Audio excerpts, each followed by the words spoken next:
Hello and welcome everyone to the daily news analysis of 11th of February 2024। तो आज की important article one by one Hindu newspaper से discuss कर लेते हैं। पहला जो आर्टिकल है, Pak army chief pitches for कोalition गवर्नमेंट, ही और his craft with grace and humility. Then church embraces a climate fight for call for Greenland. Then heritage spaces in Lucknow not being maintained properly. Navy chief inaugurates new defense system. CSIR NAL flies test drone that can double up as pseudo satellite. Then India Maldives will sort issues bilaterally. What are the changes in the new Water Act? Then what does Uttarakhand's UCC entail? Then how can child safety be ensured online? तो ये 10 article हम cover करेंगे आज। तो चलते हैं one by one देखते हैं, है ना।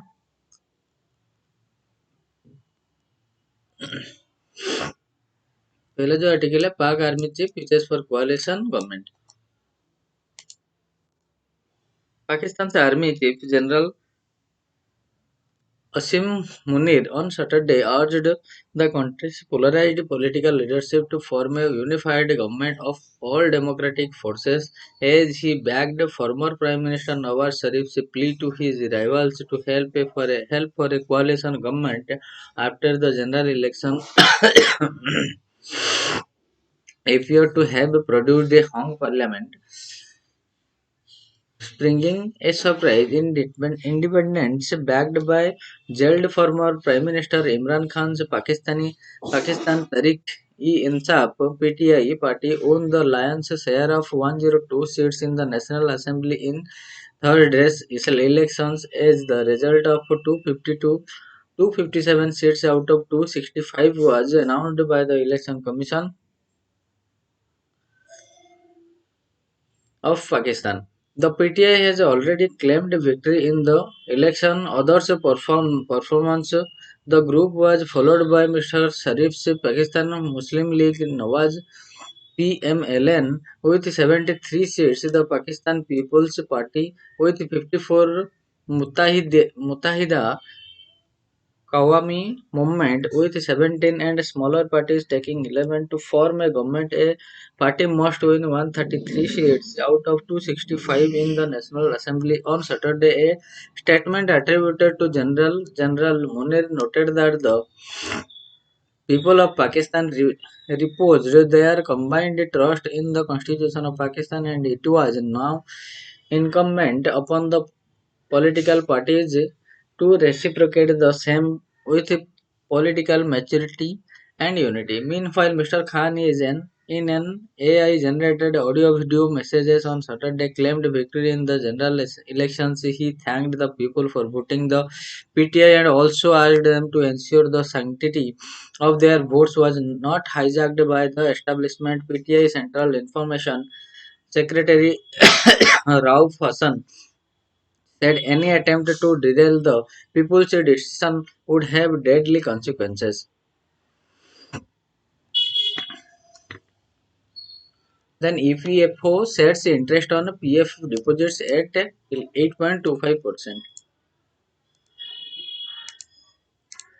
The Central Board of Trustees (CBT) of the Employees Provident Fund Organization (EPFO) has recommended an interest rate of 8.25 on Provident Fund (PF) deposits for 23-24. The current interest rate is 8.15%. The move is a step towards fulfilling PM Modi's guarantee of strengthening social security for India's workforce, said Union Labour Minister Bhupendra Yadav after a meeting of CBT here on Saturday. The meeting has also authorized Mr. Yadav to constitute the new executive committee of CBT. The CBT has recommended to the Union Finance Ministry that the new interest of 8.25% could be applied to the accumulation in the subscribers account for 23-24. Once the Finance Ministry accepts the approval, the new rate will be officially notified in the Government Gazette. Subsequently, the EPFO will credit the approved rate of interest to its subscribers' accounts, the Union Labour Ministry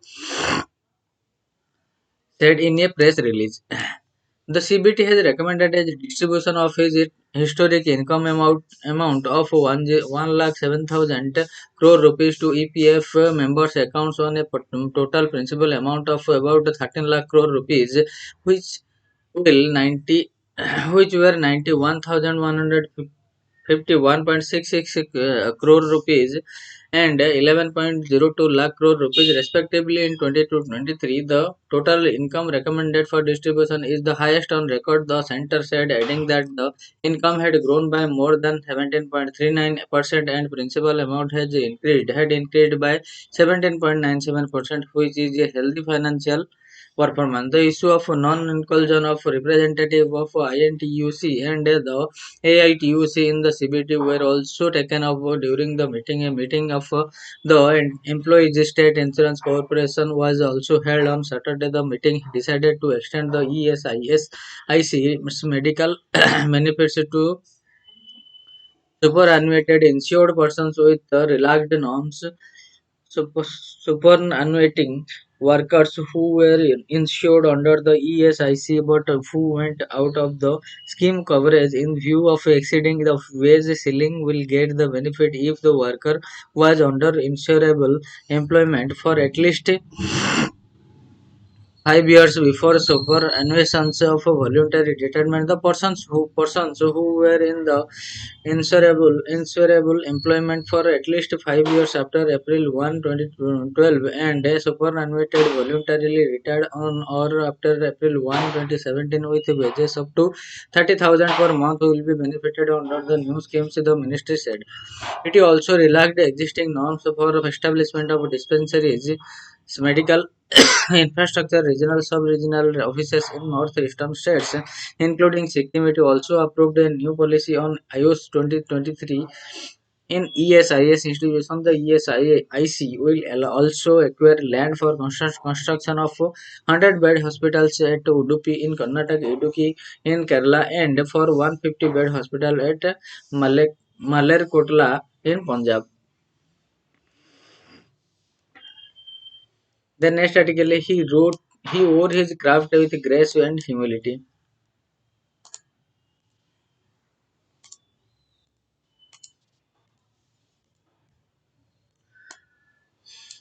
Known for translating the poetics of nature into a distinct language of realism rooted in the Indian ethos, Achyutan Ramachandran, near 89, passed away on Saturday in New Delhi. He is survived by his artist wife Chameli Ramachandran. For the connoisseurs of art, Ramachandran was a total artist for his sheer versatility, and his thought transcended genres from a master painter and a sculptor to a dedicated pedagogue and art historian of repute. So, the Padma Bhushan award wore his craft with grace and humility, hailing from Athingal, Kerala. The art of the postgraduate in Malayalam literature was edged by two traditions. His thought was shaped by his con- conversations with the progressive writers of Kerala, and his artistic sensibility was modeled by his mentors in the Santiniketan, where he learnt under the tutelage of master artist Ram Kinkar Baji and celebrated gurus like Nandalal Bose and Binod Bihari Mukherjee, refusing to be swayed by European traditions. Ramachandran lotus pond meditations were myth- mythically bound and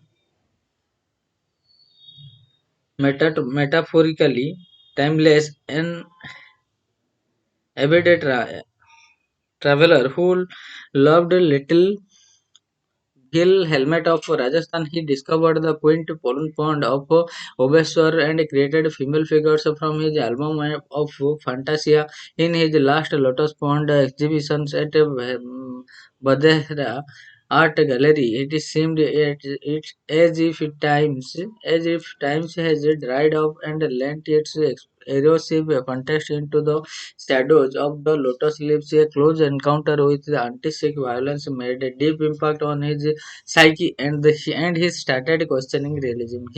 His art turned more lyrical. He faced criticism, but over some time his lotus started to speak as much to the discerning as his acclaimed Kali Puja 1972. The artist had a great sense of humor and realised satire. Open to criticism, he would say he did suffer from an occasional bout of a disease called male gaze, remembered as a revered guru in Jamia Millia Islamia, where he anchored the fine arts faculty.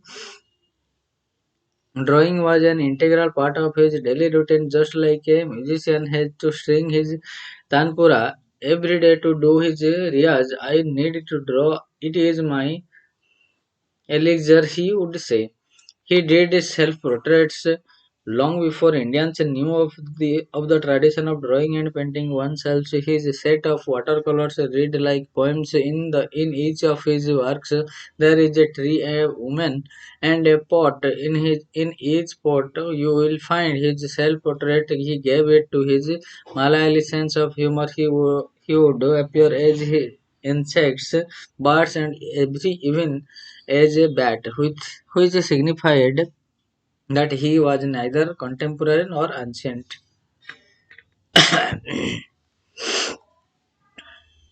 Then Church embraces climate fight calls for Greenland. As the Great Lent leading up to Easter commences tomorrow, the Malankara Mar Thoma Syrian Church has urged its congregations to partake in a unique initiative, a carbon fast. The initiative encourages practical energy saving measures to reduce individual carbon footprints. It also aims to raise awarenesses about the broader impact of the individual actions and dedicated each of the 7 weeks of the Lent period to a specific theme. No matter what the individual carbon emissions are, the consequences are shared collectively. Those who contribute least to its generation about also bear the burden, said Father V. M. Matthew, convener of the Ecological Commissioner under the church. The first week of the last Lent season, titled Fast on Ignorance, is envisioned as a week of learning to avoid ignorance of future impact of climate change. Subsequent weeks will focus on power conservation, reduced food consumption, curbing excessive spending, and fasting from plastics and minimizing private vehicles usage. The final week that culminates with Easter aims at reducing social media usage and promote direct interpersonal conversations. The weekly calendar also suggests Bible studies to be followed each week. The Mar Thoma Church has long embraced ecological conservation as a moral duty, while the annual Maramon convention held on the sandbank of the Padma River is renowned for its strict ecological protocol and eco-friendly construction, including a massive encampment made of a braided coconut leaves. Last year, the church introduced a green protocol for all its institutions and member families. Several of the church leaders from Philippos, Mar Kyrostom to the reigning Mar Thoma metropolitan Theodosius Mar Thoma have all championed the cause of the environment. The next article, heritage spaces in Lucknow not being maintained properly. Said Muhammad Haider Rizvi, 50, believes that heritage sites are a collective legacy. A lawyer and heritage enthusiast, Mr. Rizvi was jubilant when the Lucknow bench of the Allahabad High Court on February 7 once again directed authorities to convene a meeting of the committee constituted in 2013 by the High Court to identify and take actions against encroachment in monuments in Lucknow. The court had asked the authorities to remove encroachment from centrally protected heritages, but the administration did little. Had said Mr. Rizvi. The committee has met only 13 times over the past decades. 16 monuments, the up to 60 protected monuments in Lucknow have been declared to be of national importance under the Ancient Monument and Archaeological Sites and Remains Act 1958 by the Archaeological Survey of India. Mr. Rizvi said that the most of these structures built during the Nawab era, 17th to 19th centuries, has been encroached upon its in the last few decades. Authorities, both central and state had failed to take any concrete steps to remove intrusions, he alleged. Despite numerous petitions and public interest litigation pleas, encroachment still exists at the Chattar Manzil, the Kajman buildings, Rumi, Darwaja, Bada Imambara, Chota Imambara, among other heritage sites, said Mr. Rizvi. However, ASI Superintending archaeologist in the Lucknow era, Aftab Hussain said, "We issue notice to encroachers and approach the local administration for taking legal actions wherever the information of encroachment is found correct. We have issued notices to more than 1100 people in Lucknow alone, and many encroachments have been removed. The ground reality is different. Lucknow's ironical Bada Imbabara, constructed in the late 18th century, has people living within the complex, declared a protected monument by ASI in 1920. It also houses a large ASP mosque and Bhol Bulaiya. It was built during the devastating famine by Awadh Nawab Asaf Udullah, who aimed at providing employment to people reeling under the poverty and hunger at the time.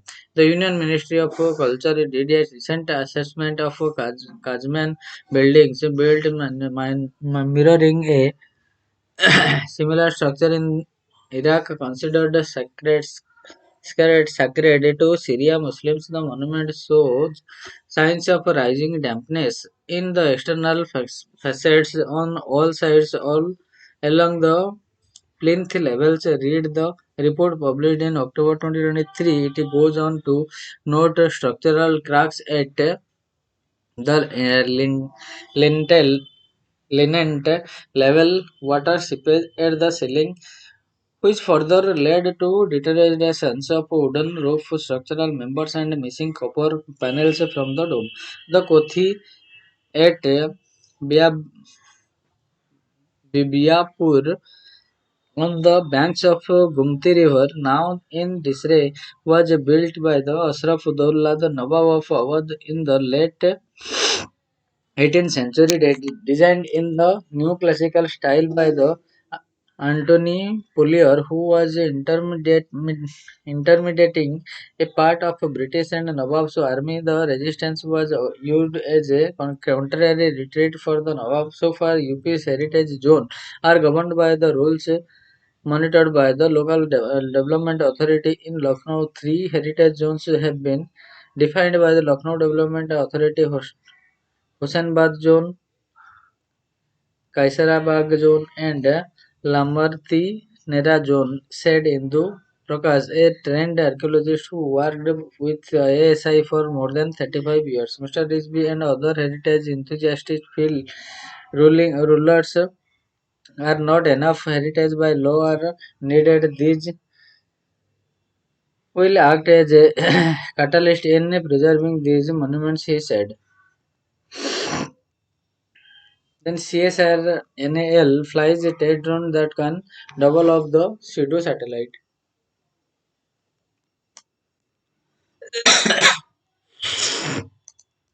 Scientists at the CSIR National Aerospace Laboratory (NAL) successfully tested an unmanned aerial vehicle called the High Altitude Pseudo Satellite (HAPS) at Chalekara Karnataka earlier this month, HAPs are like drones, except that what they are expected they that they are expected to be in the stratosphere well above where commercial planes fly and can be powered enough by solar cells and a battery system to be able to hover for 10 days on end.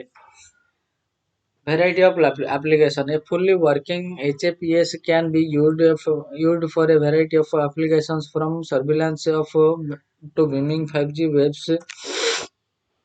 They can develop as towers in the sky and they have more flexibility than satellites, not being able to map a piece of land from the above. The NAL system is currently far from these goals. The HAPS that was flown this month is a scaled down HAPS, the 5-meter long system with a wingspan of 11 meters and weighing 23 kg, rose to about 3 kilometers and stayed put for about 8 hours. This prototype, scientists associated with the project told the Hindu met or exceeded all the performance metrics set out for it.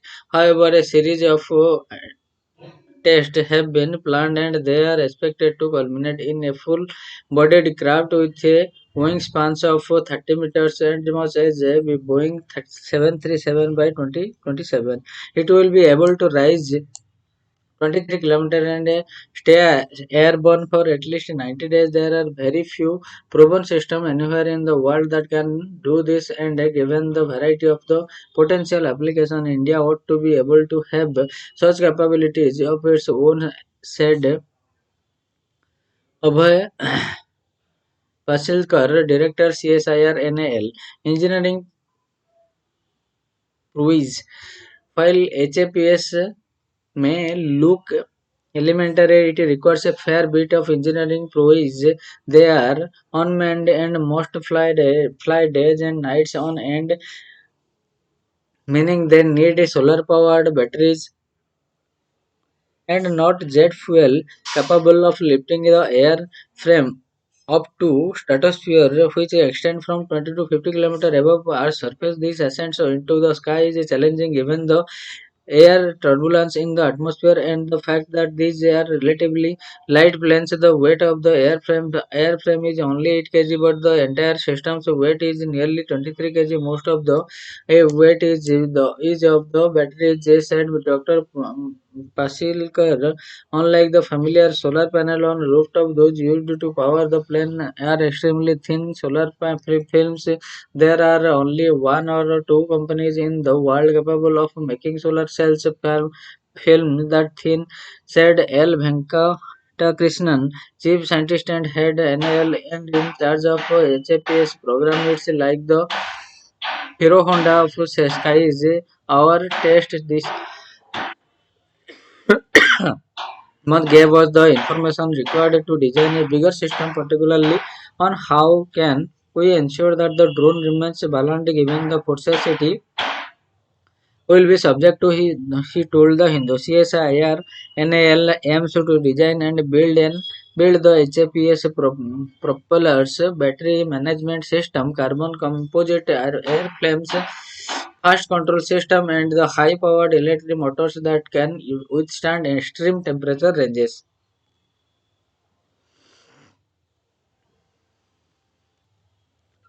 The next article, India Maldives will sort issues bilaterally. India and Maldives will resolve the issues between them bilaterally, Sri Lanka President Ranil Wickremesinghe said, emphasizing that while Maldives has allowed a Chinese research ship into Mel Harbour, no Chinese troops had been allowed in. Speaking to the Hindu on the sidelines of the Indian Ocean Conference, Mr. Wickremesinghe also confirmed Sri Lanka's decision to join the 15-nation ASEAN-led Regional Comprehensive Economic Cooperation Agreement that includes China in the Free Trade Zone, a grouping India walked out of 2019. The Sri Lankan president said he had discussed India-Sri Lankan Economic and Connectivity Initiative with External Affairs Minister S. Jaishankar, who called on him on Friday even here. And both sides completed a review of pending programs as well as Sri Lanka's economic recovery process. Explaining his decision apply for RCEP membership, Mr. Wickramasinghe said that Sri Lanka needed to access as many markets as possible. India has a vast internal market, but if Sri Lanka has to grow, it has to reach as many external market as possible. We already have our relationship with India that helps us economically as well as the 1998 Free Trade Agreement, Mr. Vikram Singh said, describing the RCP as an opportunity to have the best of the two worlds asked whether the economic recovery would enable elections in the country. Mr. Wickramasinghe confirmed that Sri Lanka presidential election would be held in 2024 itself, while parliamentary election would be held soon after them. No mediations, and he said neither Delhi nor Mel had approved Sri Lanka to mediate between them, though as tensions have grown over the return of the Indian troops, entry of Chinese vessels, and critical comment made by the Maldives ministers, Sri Lanka hopes the issue would subside soon into in the interest of Indian Ocean region. As a friend and a neighbor, we would like to see them. India Maldives sort out their issues soon. I would say Maldives itself has an internal process, and the two sides are talking. There is a new government there, and I think everyone must give these issues time to be sorted out. Mr. Vikramasinghe said. The presence of foreign research vessels in the Indian Ocean region has been a prominent concern at the conference where Dr. Jaishankar referred to growing anxieties over dual proposed agendas, and Australian Foreign Minister Penny Wong spoke about China's rapid military build-up in the Indo-Pacific. Mr. Vikramasinghe did not respond to a question about whether the pressure from India had led to Sri Lanka's 1 year moratorium on foreign resource ships docking in Sri Lanka's port. However, he clarified that the regular port calls for fuel and food replenishment as well as naval exercise would continue as normal, including from China this month. For the Sri Lankan Navy accorded India's INS Karanj a ceremonial welcome at the Colombo port as a part of such exchange. The Sri Lankan president's word came even as the Maldives indicated that it has reached an agreement within India on the issues of Indian troops stationed on the southern atolls. Then next article, what are the changes in the New Water Act?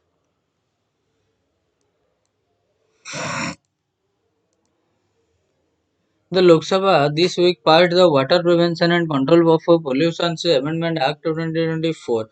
The legislation, which was introduced and passed in the Rajya Sabha on February 5, makes important changes to Water Prevention and Control of Pollution Act 1974. Part of the Water Prevention and Control of Pollution Act 1974.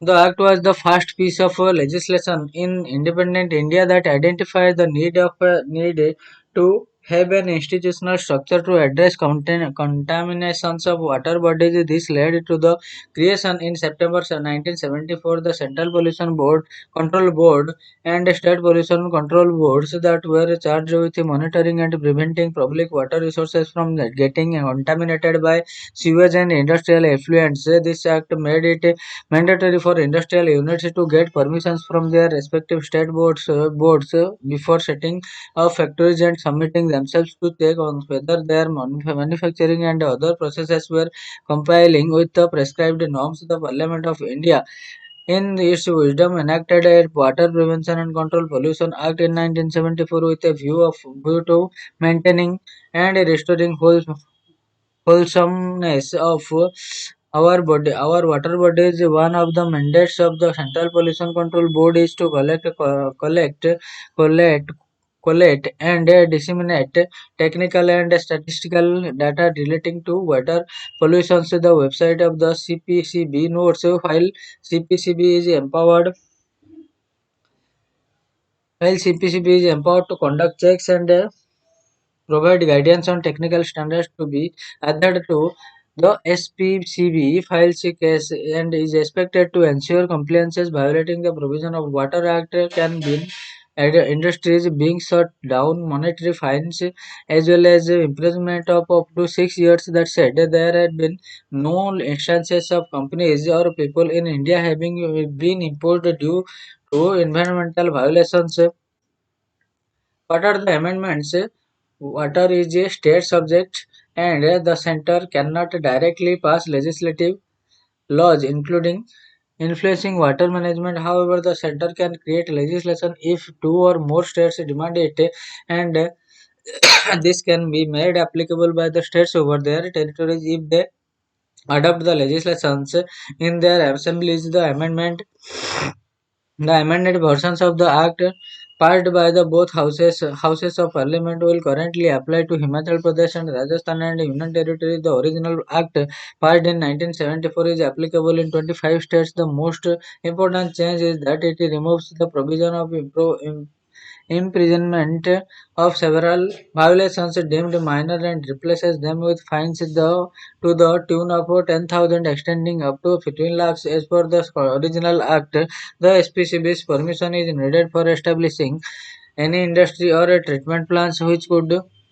discharge sewage into a water body, sewer, or land. In the amendment, the bill specifies that the center, in consultation with the CPCB, may exempt certain categories of the industrial plants from obtaining such consents. However, operating or establishing an industrial unit without SPCB consent can still land you in jail for 6 years along with a fine. The bill also adds that the center may issue guidelines for the grant refusal and cancellation of consent granted by the SPCB. It also penalizes the tampering with monitoring devices used in determining whether any industry or treatment plant can be set up. The penalty will be between 10,000 to 15 lakh rupees.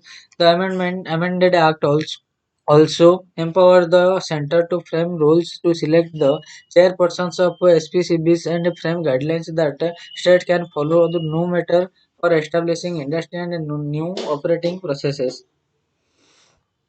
What has been the response? Explaining the rationale behind the amendments, Environment Ministry Bhupendra Yadav, who steered the bill, said outdated rules and regulations caused a trust deficit. The imprisonment provision for minor violations, which are simple infringements and did not lead any injury to human and or damage to the environment, often called the harassment to businesses and citizens, and was not in consonance with the spirit of the ease of living and ease of doing business. He added it in discussions on the act in the Lok Sabha. Member of opposition parties raised concerns that the amendments weakened the laws that protected rivers and water bodies from the industrial pollution. So they argued that the fear of imprisonment acted as an affected a deterrent to industrial units that were lax with compiling with strict regulations. So friends, this is all for today and we will meet from tomorrow onwards with new news articles which are relevant from UPSC perspective. So till then keep studying and thank you for listening. Have a good day.